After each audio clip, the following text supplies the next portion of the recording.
내가 내 아버지라면? 문태경이 봉투를 딱 한 번 두드렸는데요. 그 소리만으로 회의실 공기가 바뀌었습니다. 문태경은 민강유통 이사회 테이블 한가운데에 흰 봉투를 올려놓고 모두의 시선을 천천히 받았습니다. 이사들은 기침 한 번 참느라 목이 뻣뻣해졌고 공실장조차 메모장을 뒤적이지 못하고 멍하니 서 있었는데요. 민경채는 팔짱을 낀 채 눈을 치켜세우며 버티고 있었고 민수정은 손톱을 뜯다가 피가 배어나오는 것도 모르고 있었습니다. 민지섭은 시계 초침을 쫓듯 손목을 돌려보며 불안해했죠.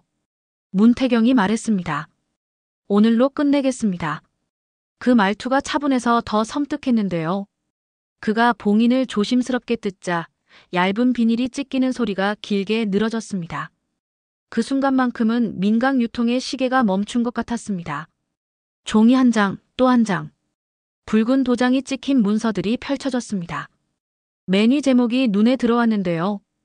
유전학적 친자관계 확인. 문태경은 외려 더 낮은 목소리로 읽었습니다.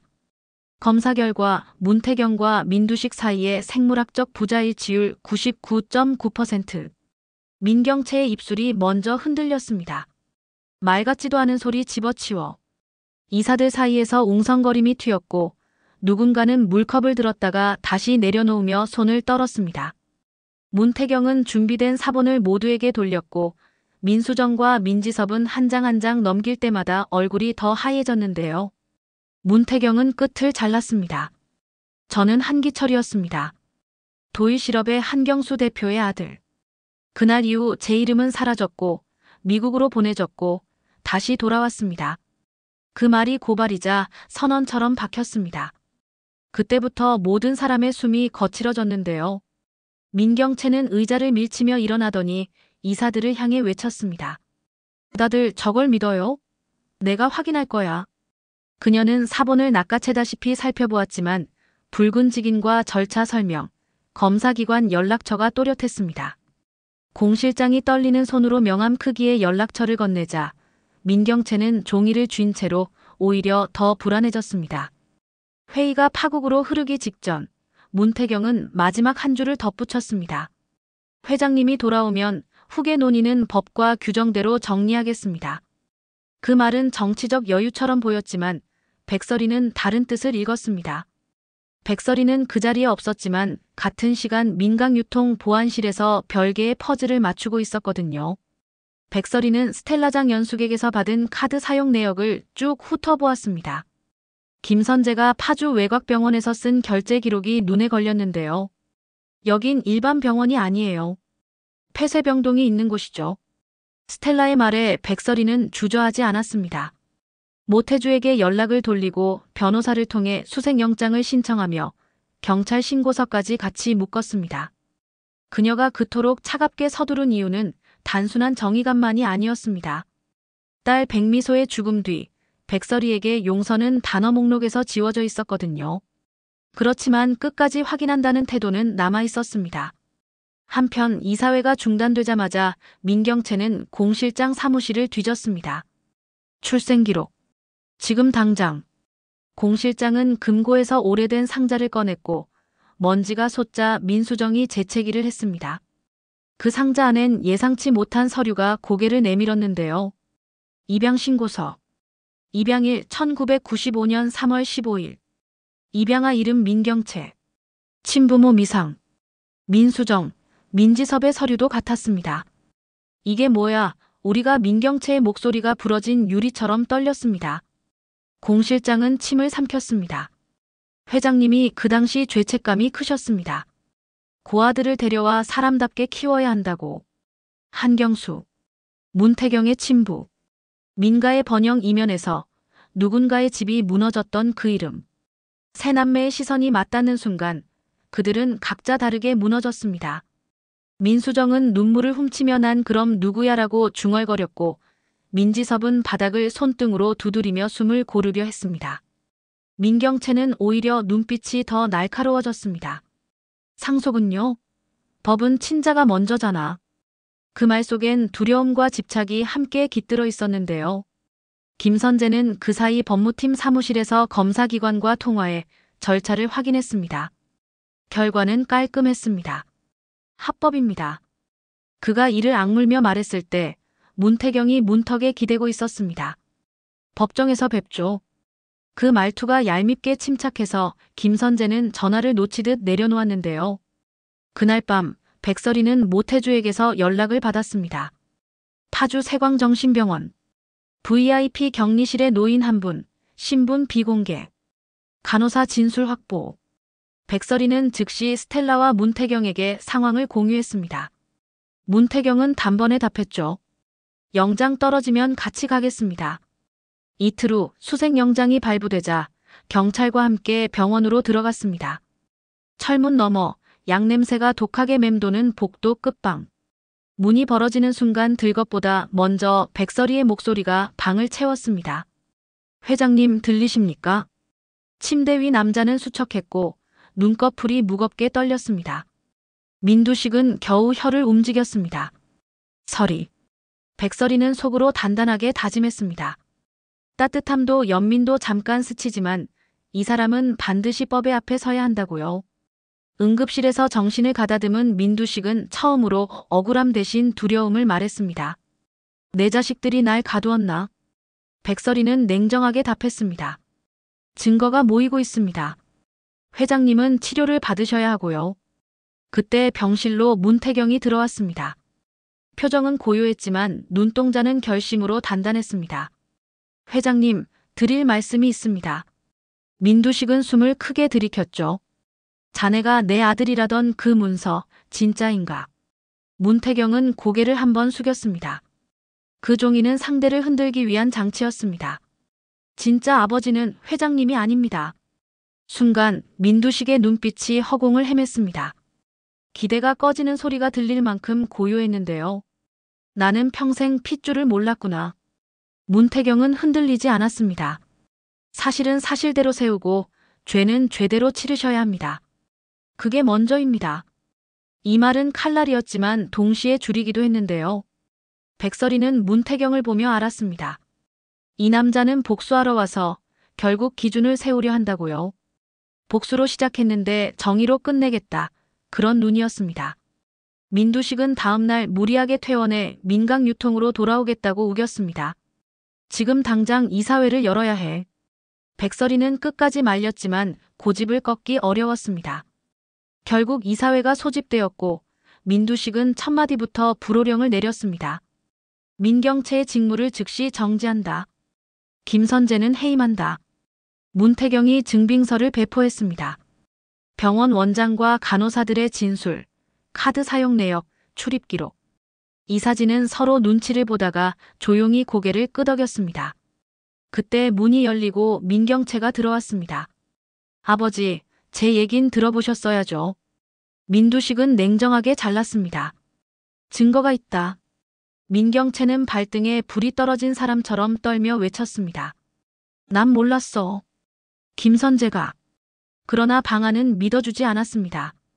경비가 그녀를 복도 밖으로 데리고 나갈 때 문태경은 단 한 번도 고개를 돌리지 않았는데요. 백설이는 그 외면 속에서 냉혹함과 고통을 동시에 보았습니다. 며칠 사이 세상은 뒤집혔습니다. 김선재는 검찰로 걸어들어가 모든 건 제 단독 범행입니다라고 진술했는데요. 그 말 하나로 민경채의 형사 책임은 잠시 흐려졌지만 민강유통 내부에서의 신뢰는 완전히 사라졌습니다. 이사회는 민경채를 파면했고 주주총회에서는 직위 박탈과 주식 강제 처분까지 통과했습니다. 민수정과 민지섭은 조용히 사표를 냈고 공 실장과 오자경도 회사를 떠났습니다. 이때 민경채가 마지막 술을 꺼냈습니다. 오판술 금고에서 빼낸 오래된 계약서, 조필두의 육성 녹음, 그리고 금융거래 자료. 그녀는 한강공원에서 문태경을 세워놓고 봉투를 건넸습니다. 나를 복귀시키세요. 그러면 이것으로 당신 아버지의 억울함을 갚게 해줄게요. 문태경은 봉투를 열어보았고 오래 참아온 사람 같은 표정으로 고개를 저었습니다. 거래가 아니라 진실로 가겠습니다. 민경채는 그 말이 이해되지 않는다는 듯 웃었습니다. 다 잃을 텐데. 잃어야지요. 그래야 끝나니까요. 문태경은 등을 돌렸는데요. 백설이는 훗날 그날의 대화를 떠올리며 이상하게 마음이 편해졌다고 말했습니다. 누군가가 드디어 전공법을 택했기 때문입니다. 민경채는 결국 검찰에 들어갔고 30년 묵은 종이들이 수사실 탁자 위에 나란히 놓였습니다. 압수수색은 번개처럼 시작되었고 민강 유통의 서랍과 서버가 동시에 열렸습니다.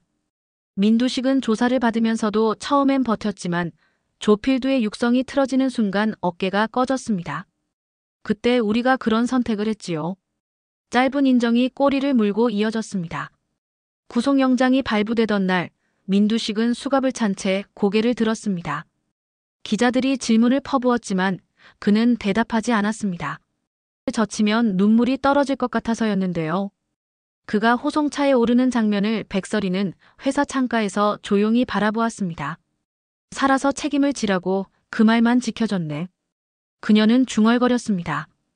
회사로 돌아오면 끝일 줄 알았던 위기는 시작에 불과했습니다. 주가가 추락했고 거래처는 계약을 보류했고 직원들의 표정은 밤처럼 어두웠습니다. 이사회가 다시 모여 임시대표 선출안 건을 올렸고 스텔라가 손을 들었습니다. 백설의 사장, 아니 이제 대표가 되어야 해요. 오판술까지 동의하면서 표결은 순식간에 종료되었습니다. 백설이는 단상에 서서 단문을 말했습니다. 숫자는 투명하게, 권한은 절차로 묻겠습니다. 그리고 다시는 내부에서 누군가를 잃지 않겠습니다. 그 말이 많지 않은데도 묵직했는데요. 스텔라의 투자회사에서 긴급 자금이 들어오고 문태경은 손실 사업을 과감히 접는 보고서를 올렸습니다. 그는 백설이와 밤마다 표를 맞췄고 백설이는 그가 내민 그래프보다 그가 지키려는 원칙에 더 신뢰가 갔습니다. 그 사이 민세리는 남았습니다. 모두가 떠나는 와중에도 민세리는 백설이의 문 앞에 서서 말했죠. 회사, 저도 배우면 안 돼요? 엄마 도와드리고 싶어요. 백설이는 잠깐 멈칫했습니다. 민세리는 원수의 피를 타고난 아이였습니다. 하지만 그 아이는 자신을 엄마라고 부르며 자랐고 딸 백미소의 빈자리를 그늘없이 쓰다듬어 주기도 했습니다. 같이 가자. 근데 약속해. 틀린 건 틀렸다고 먼저 말하기. 민세리는 활짝 웃었습니다. 네. 밤이 되면 백설이는 종종 백미소의 사진을 꺼내어 작은 목소리로 이야기했습니다. 오늘은 내가 좋아하던 포장마차 앞을 지났는데 웃음이 나더라. 근데 또 울컥하더라고. 슬픔은 사라지지 않았지만 방향이 바뀌었습니다. 복수를 먹여 키우던 마음이 이제는 안전한 시스템을 세우는 에너지로 옮겨가고 있었는데요. 문태경 역시 변했습니다. 그는 처음엔 정의라는 단어를 입 밖에 꺼내지 않았습니다. 복수로 시작했으니 멋을 부릴 이유가 없었죠. 그런데 민두식이 구치소로 들어가고 오래된 계약들이 법정에서 뒤집히고 직원들이 다시 눈을 맞추며 인사하기 시작하자 문태경의 목소리에도 힘이 달라졌습니다. 대표님, 이번엔 감사팀을 외부로 빼죠. 안에서 덮을 수 없게. 좋아요. 그리고 인사위원회에 직원 대표를 넣고요. 둘은 빠르게 합을 맞췄습니다. 맞물린 톱니처럼 서로의 빈틈을 가볍게 채우는 시기였는데요. 한편 김선재는 자수 이후에도 범죄 사실을 일부 축소하려 애썼습니다. 검사는 차분히 시간을 늘려가며 비자금 경로와 납치 공모 관계를 추적했고 병원장과 간호사들의 구체적 진술이 겹치면서 김선재의 단독 범행 주장은 설 자리를 잃었습니다. 그가 면회실에서 민경채에게 살아남아라고 짧게 말했을 때 민경채는 울지도 웃지도 못하고 고개만 끄덕였습니다. 그들은 사랑이었을까요? 공모였을까요? 백설이는 그 답을 모른 채 서류에 사인을 했습니다. 해당자 해임 및 손배 청구 진행. 회사는 더 이상 개인 감정의 무대가 아니었으니까요. 시간이 조금 흘러 민두식의 재판이 시작되었습니다. 첫 공판에서 검찰은 계약과 녹취, 자금 흐름을 차례로 제시했고 변호인은 건강과 연령을 이유로 감경을 요구했습니다. 방청석 한켠에서 백설이는 손을 모았습니다. 분노와 연민이 한꺼번에 몰려오는 날에도 그녀는 스스로에게 같은 주문을 걸었습니다. 사람을 하지만 원칙은 지킨다. 문태경은 증인석에서 담담히 진술했습니다. 저는 그날 이후 한기철이었고 오늘부터 다시 문태경입니다. 복수로 온 것도 사실이고 진실로 마무리하려는 것도 사실입니다. 그 말이 법정벽을 한번 울리고 나서야 모두가 숨을 내쉬었습니다. 민경채는 처벌을 피하지 못했습니다. 납치 공모 혐의와 회사 장악 시도에 따른 배임 책임으로 실형이 선고되었는데요. 선고 후 그가 흘린 눈물은 누군가를 설득하려는 눈물이 아니었습니다. 자신이 믿어온 가짜 세계가 무너졌을 때 나오는 아주 조용한 눈물이었습니다. 민수정과 민지섭은 더 멀리 떠났습니다. 외국에서 다시 공부를 하겠다. 작은 회사에서부터 시작하겠다. 각자 다른 선택을 했고 백설이는 답장을 짧게 보냈습니다. 건강하세요. 그리고 자신을 속이지 마세요. 민강유통은 서서히 정상 궤도로 돌아왔습니다. 투명 경영 보고서가 발간되고 협력사 미수금 정리 계획이 공표되었고 내부 제보 채널이 외부 감사법인으로 연결되었습니다. 스텔라는 보드룸에서 백설이의 발표를 듣고 이제 숫자에도 표정이 있네라고 농담을 던졌고 오판술은 늙은이는 물러나도 회사는 살아야지 라며 사인을 아끼지 않았습니다. 그런데 여기서 이야기가 끝이라면 심심하겠죠. 한밤중 문태경 책상 위에 낯선 봉투가 올라왔습니다. 반송인 불명. 봉투 안엔 오래된 흑백 사진이 한 장 들어있었는데요. 젊은 한경수 옆에서 갓난아이를 아는 여자가 환하게 웃고 있었습니다. 사진 뒷면엔 짧은 글이 있었습니다. 찾지 않아도 살아있으면 좋겠다. 문태경은 그 글에서 이상한 평화를 느꼈습니다. 그는 백설이에게 사진을 보여주지 않았습니다. 아직 자신이 감당해야 할 감정의 몫이라고 생각했기 때문인데요. 다만 백설이의 책상 위에 놓인 백미소의 사진을 볼 때마다 그 흑백 사진이 떠올랐습니다. 잃어버린 것, 남겨진 것, 그리고 지금 손에 쥔 것 사이에서 균형을 잡는 일이 인간에게 얼마나 어려운지 둘은 서로 다른 자리에서 같은 숙제를 하고 있었던 셈입니다. 어느 저녁 민세리가 회의실 불을 끄며 물었습니다. 엄마, 우리 진짜 잘하고 있는 거죠? 백설이는 웃었습니다. 잘하고 있어. 실수하면 고치면 되고. 그때 문태경이 들어와 서류를 내려놓으며 말했는데요. 내일 첫 제품 가격 인하한 대표님 사인 필요합니다. 원가 절감 근거 충분히 붙였어요? 네. 그리고 하청 납기 조정안, 합리화한 버전으로요. 말은 업무였지만 그 속엔 서로에 대한 신뢰가 단단히 깔려 있었습니다.